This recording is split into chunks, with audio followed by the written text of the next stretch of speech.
সিলেটে আবারও ভয়াবহ বন্যার পরিস্থিতি সৃষ্টি হয়েছে। দর্শক, এ বিষয়ে বিস্তারিত থাকছে প্রতিবেদনে। সিলেটে কয়েক ঘন্টা টানা ভারী বর্ষণে জলাবদ্ধতা সৃষ্টি হয়েছে। অনেকের বাসাবাড়িতেও পানি ঢুকে পড়েছে। রাস্তাঘাট পানিতে তলিয়ে যাওয়ায় চরম দুর্ভোগে পড়েছেন নগরবাসী। বিশেষ করে দুর্ভোগে পড়েন চাকরিজীবী ও স্কুলগামী শিক্ষার্থীরা। বুধবার ভোর থেকে বৃষ্টিপাত শুরু হয়।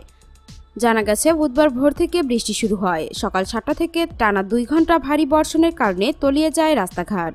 বৃষ্টির পানিতে নগরীর মদিনা মার্কেট, আখালিয়া, সুবিদ বাজার, হজরত শাহজালাল মাজার এলাকার পায়রা ও রাজারগুল্লি, তালতলা সহ বেশ কিছু এলাকার সড়ক তলিয়ে যায়।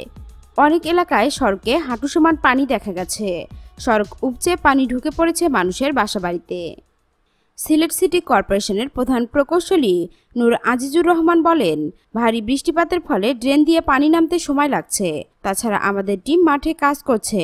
কোথাও ময়লা আবর্জনার স্তূপের কারণে পানি আটকে গেলে তা পরিষ্কার করে দেওয়া হচ্ছে।